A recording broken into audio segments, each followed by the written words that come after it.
if I'm not mistaken, TPUSA, which is Turning Point USA, had a meeting at UC Berkeley. They try to have, I guess, assemble there, and there were protesters that decided to show up. As you can probably already imagine, Antifa respects nothing. At least that's what they're saying here in the report. Let's see what actually happened and see how correct I am. Maybe I'm wrong. Who knows? Let's Attorney find out, General though. Harmeet Dillon joins me now from Washington. Harmeet, thanks for being with us. Why the investigation? Well, look, when I saw this video online, I felt like I had flashbacks, or it was Groundhog Day, because UC Berkeley has a long history of allowing violent protesters to disrupt conservative speakers on the campus. In fact, in 2017, I actually got involved in a legal dispute where I was the lawyer suing UC Berkeley over very similar scenes. There was a series of 3 conservative speakers who wanted to speak on the campus, and the campus police and the broader Berkeley police stood by and allowed American citizens coming to see an event on an American public campus get violently assaulted, and the event never happened. And that's what we see here in this event. There was a sold-out crowd of over 2,000 tickets for this event with Rob Schneider, the comedian. And in fact, only 1,000 people were allowed to enter. There were shenanigans with the ticketing, but a lot of people didn't come because of what we call the heckler's veto, the violent mob allowed to fester outside. And this is not protest. I respect protest. What we have here is a terrorist organization allowed to run wild in an American city, on an American campus, funded by taxpayers. It's illegal, and we won't let it stand at the Department of Justice. Good. Arrest them all. Arrest every single one of them. This is insane.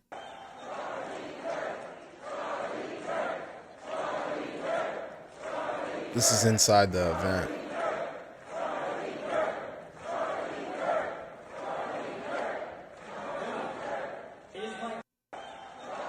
All right, let's see. Oh, this is right outside of the event.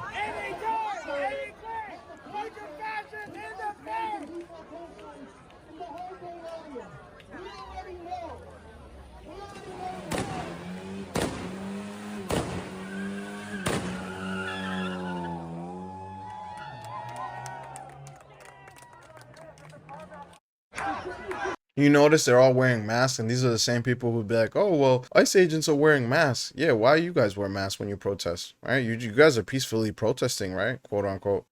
Apparently not, and I think a lot of these protesters, which is one of the things that a lot of people don't think about, is that a lot of these protesters aren't people who could physically defend their thought process, right? So, you hear a lot of people nowadays talking about, oh, civil war, or this is going to lead to worse. I really don't. I don't think so, because I think the moment they start cracking down on these people will go underground. They're not built for the fight. I'm just trying to point out the silliness of thinking that I'm gonna get in this person's way who bought tickets to this show so they can't get in. It's like, you don't accomplish anything. I'm willing to bet most people do not feel the way that they feel. I think this is a select few, and it just so happens to be that they're a big enough crowd that can cause a little bit of a ruckus, but they're chanting for something they don't really understand. Because in order for you to cheer for violence, you have to understand what that violence that you're trying to cheer for will bring. And those people who understand violence, you wouldn't cheer that on regardless of what happened. Doesn't matter if there was an injustice, doesn't matter if this was a meeting of people who are part of a horrible group or racist group or any other, isms you want to throw out there. To say that you want there to be violence against certain people is you unable to understand what violence will cause. People are so sheltered nowadays in the US. They don't understand what they're attempting to call for is not going to end up in their benefit. And I've said this before. People here don't worry about how they're going to eat tomorrow. People here don't worry about being unsafe. They say they feel unsafe. They say that the country's headed in the wrong direction. But if you really think about it, they're all safe. They don't know what true anarchy is. You have to have either witnessed it or have parents who've come from it to genuinely understand how bad things can get, especially with what they're requesting. So let's check out this video here. This is who's this? Just in the executive producer of Charlie Kirk show, Andrew Colvett says the jihad and Antifa attack at UC Berkeley was a coordinated attack. Thousands of people couldn't get in because their tickets didn't work. They got scared away, or they were harassed and attacked and had to flee. So let's see. All right, Andrew, so what happened last night? Well, Jesse, it seems like it was a coordinated attack on a peaceful event, and you can't make this stuff up, as you said in your lead up. That they say in their flyers that we're inciting violence just by being on campus and hosting an event with Rob Schneider, a comedian, an actor. And the irony is just so rich because they say that our words are violence, but their actual violence is mostly peaceful. And so Right. they It's just cordoned crazy. off. They put the university put the free speech plaza right in front of the entrance. So of course, all chaos broke out, and we were funneled into one entryway into this venue. And it took for that car backfire before the cops actually got into gear and actively engaged the crowd, these agitators, these far left Antifa thugs. It took that because people thought it was an actual gun going off or a bomb exploding, and people started scattering, Jesse. So this was an absolute coordinated attack to disrupt the event, and thank goodness they failed. I mean, do you think that any of the local officials purposely made it difficult, made it a little bit more dangerous? Yeah, I mean, Jesse, I do actually. I want to be careful with what I say, but I will tell you, 2 weeks before the event, we had to switch to the university's ticketing system. And so what happens when you do that is it opens it up for far left agitators and protesters, disruptors to grab those tickets. And so what we had happen is that there was about 500 tickets of people that didn't show up, and that's their whole game. They want to grab the tickets and then leave it empty to make it look like we don't have a big growing movement in the wake of Charlie's assassination. And the truth is, thousands of people were not able to get into this event because either their tickets didn't work, they got scared away, or harassed and attacked and had to flee the scene.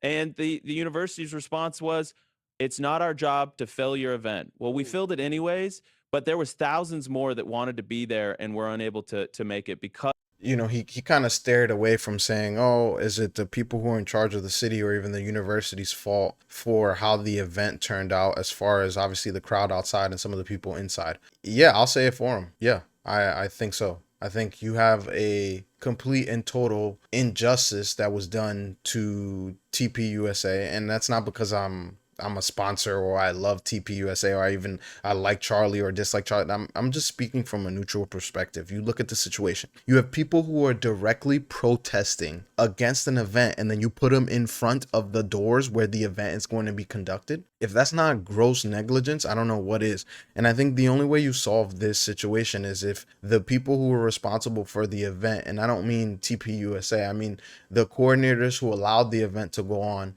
and then the folks who approved the permit for them to protest in front of the doors. Those are the people who need to be held accountable, because until we start holding these people accountable, and by accountable I mean jail time, you're gonna see situations like that. Also, this kind of situation, all it's going to breed eventually is someone who's going to bring a firearm to the situation. Once that happens, I promise you, all hell will break loose. And then we will have a real situation on our hands where you have someone who is deranged and has brought a weapon to this event because they want to protest and because they think that this is the right way to protest, by force and violence. It's insane. And it goes back to what I said earlier, where it's like you have these people who don't understand what a fallen government really looks like and how hard life will be, especially on those who can't defend themselves. It's just ridiculous. Completely and totally, utterly ridiculous. I don't care if it's a protest. I don't care if it's a LGBTQ parade or if it's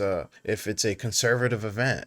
Whatever event it is, you should have the ability to have the event in peace and not have people heckling you and pushing you and essentially endangering you because they don't like what you're talking about. That's ridiculous. Because of the shenanigans with the ticketing system. And we've had that at other universities. It's actually become a common ploy of, I think, left wingers within the admins that want to disrupt our event, that don't want us to be there. Well, we've got news for them. We're not stopping.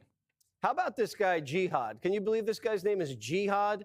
What was he trying to? He was trying to snatch that guy's, his cross off his neck? Yeah.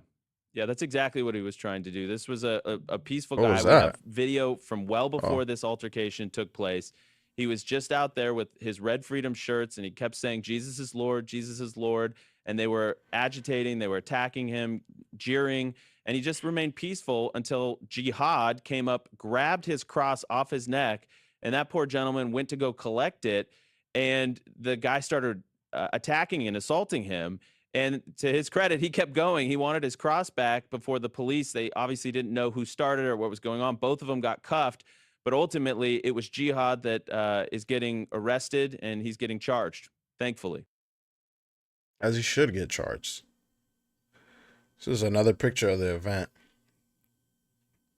Like, protests, it's fine, protest. I'm not against protesting. I don't want people to think I'm against protesting. What I'm against is trying to convince people in a forceful way, even using violence, to then force them to change their mind or not be able to attend an event. That's ridiculous. It's beyond ridiculous. It's not the kind of country I want to live in. Go the fuck home!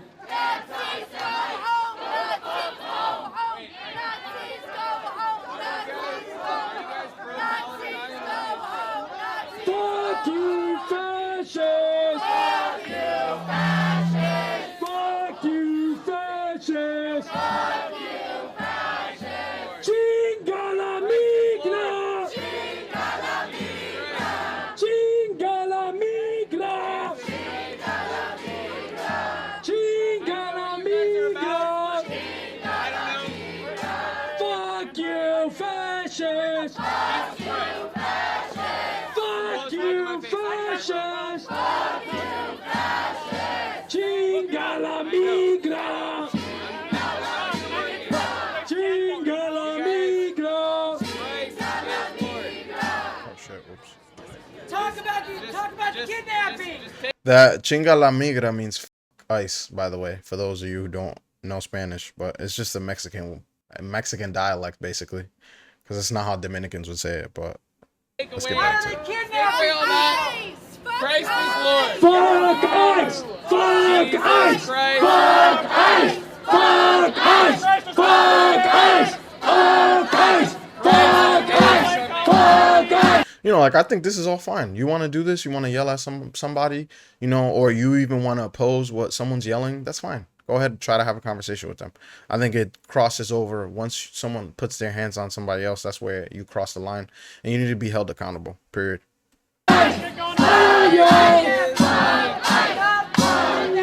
We're gonna start our first speech of the night.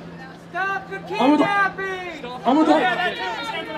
Stop the deportation! Jesus Christ is the Messiah. He will be returned. The first speech of the night. I would like to welcome Antonio from Students Organizing for Liberation. Hello. I first want to thank all of you all for coming out here. And I do want to pay attention to our comrade right here. They have a point. It is our job as students to be educators within the student movement. It is not enough to say fuck fascism when we don't tell why we need it. Oh, look at old boy. See, that's wild. Why are you disrupting his table? For what? For what? What do you get out of that, bro? You're just trying to incite a problem. Okay, this is it. Guys, that's exactly what they want. That's exactly what they want. Oh no, they're fighting. Oh, they don't. This one doesn't show the full. Break it up! Break it up! Break it up! Private police, break it up! Break it up! Break it up! The guy with the red! The guy with the red! The guy with the red! Break it up! Break it up! Police, break it up! Police, break it up! Hey, white boy, break it up! You're bleeding, bitch! Yep. Hey, white boy, you're bleeding! Relax! Break it up! Break it up! What happened? What happened? Relax. Relax. I didn't do nothing. Relax. What happened, white boy? Hey, white boy, what the fuck happened? Guy. Guy tried to rob me. Okay. Can you guys step back, please? You guys come film with us. No. Give us a look. Hey, you got crap. No, you got crap.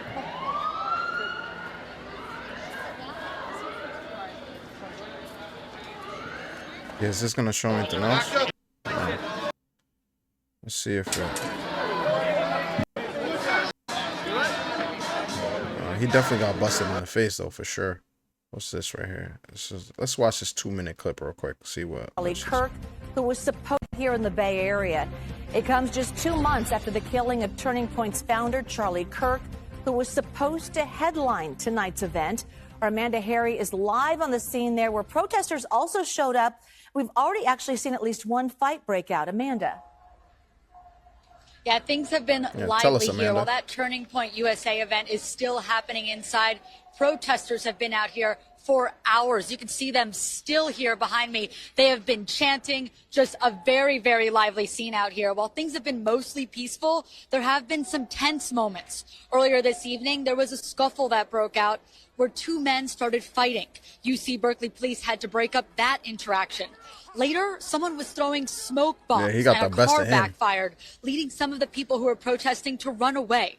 The protest was put together by students organizing for liberation. Some students say they don't believe UC Berkeley should host a large Turning Point USA event like this one, but other people are happy to be here for the event. Turning Point USA should not be here, and they are like a fascist organization, and nobody here agrees with what. You guys notice something? You notice what's hanging from her nose?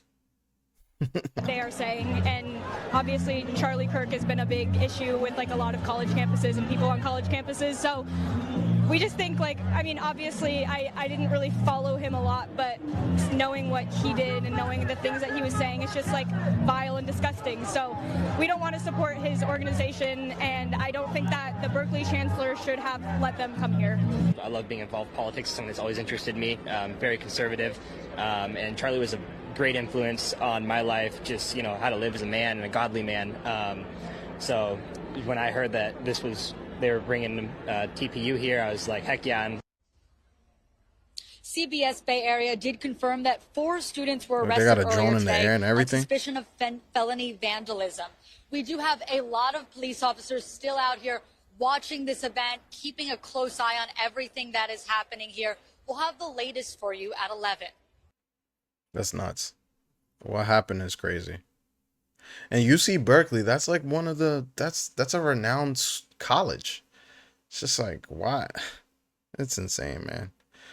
Let's see what this clip is about. It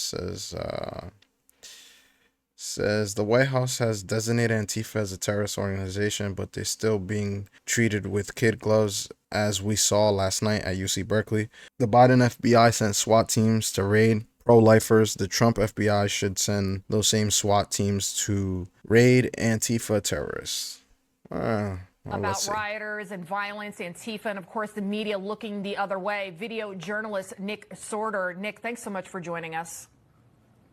Appreciate you having me, and I appreciate you continuing to shine a light on this story. When you see the legacy media in places like San Francisco, you just showed this local media outlet trying to use that mostly peaceful line again. Apparently they didn't learn from 2020 when they that meme that's been going around for years now, that it's a real photo of a CNN journalist standing in front of a burning building, calling that mostly peaceful. I mean, would they also call the assassination of Charlie Kirk mostly peaceful? Was that a mostly peaceful event? There was only one person killed there. So I guess, you know, with thousands of people in the crowd, they weren't killed. So I guess that means mostly peaceful. Where is the line?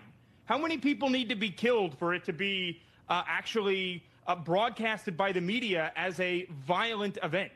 Yeah, and meanwhile, they go nuts if an illegal alien is being arrested, right? Illegal alien is using a child, grabbing him from the back seat of the car and trying to use that kid as a human shield and then faking a seizure. But they cover that extensively, right? Because it fits their narrative. Pam Bondi is investigating this. Attorney General Harmeet Dillon is also investigating what happened at UC Berkeley.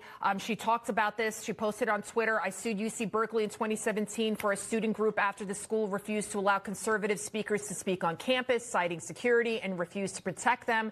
They settled the lawsuit after it survived a motion to dismiss. I have questions. You just heard Nick, that student, that he says this is commonplace, that every single day he's being harassed, and yet the university does nothing about it. What do you think should be done? I mean, look, I got to be honest with you. This has been talked about since the Trump 45 administration, and not enough is being done about it. We have. Yeah, I mean, we get the point at this crossroads. I think my last, oh, this is the dude that punched that guy in the red shirt. He does look wild. My resolution to all of this, I would simply say, you need to put him in jail. If you go out to protest, that's fine. Protest. But the moment you're getting in the way of people, the moment you're attacking people, the moment you're causing chaos, you need to go to jail. And I'm not talking about, hey, just holding cell, misdemeanor. No, I'm talking about felonies. I'm talking about holding them accountable. As far as the Antifa part with the terrorist designation, I mean, it's you could easily look at it and be like, hey, that's overkill. But I can also see the other side of it. And I think that if these groups that have these extremist thought processes, and this goes for both sides, not just the left, but the right as well, if they have extremist beliefs and are carrying these things out, throw them in jail. Throw them in jail, throw the book at them, and that's the only way they'll learn. Because the only thing that this is going to lead to is it's going to lead to people who are going to become more and more violent. First, all of this stuff started a few years ago. It was just protests. Now things are getting more and more violent to the point where, like I said earlier, either somebody's going to bring a weapon or somebody's going to attack a cop in a way where a cop has to defend themselves, and then all hell's going to break loose, and it's only going to devolve into way worse than it's already devolved. So you nip it in the butt now, and yeah, that might mean that some people catch a stray, at least from the perspective of the law, and going to jail for 5+ years. But that'll show people like, hey, you can't do this. You cannot, because there's no convincing that side. I don't know how else anybody could, especially when you're going to college, you believe that the way to protest is to be violent. Like, why? It's just like, even that little white girl with the nose ring, it's just like, do you understand that the system that you're actively trying to tear down protects you so that way nothing happens to you? Because otherwise, if you tear it down, or if you go far enough down this rabbit hole, you know what's going to happen. You know who are the people who are going to suffer the most? Those who can't defend themselves. Then you're going to have to be part of a collective group who's willing to defend you. And I promise you, there's more people who want to be peaceful and law-abiding citizens than there are who believe in this cause. You just look at it by the crowds. You look at it by who won the 2024 election.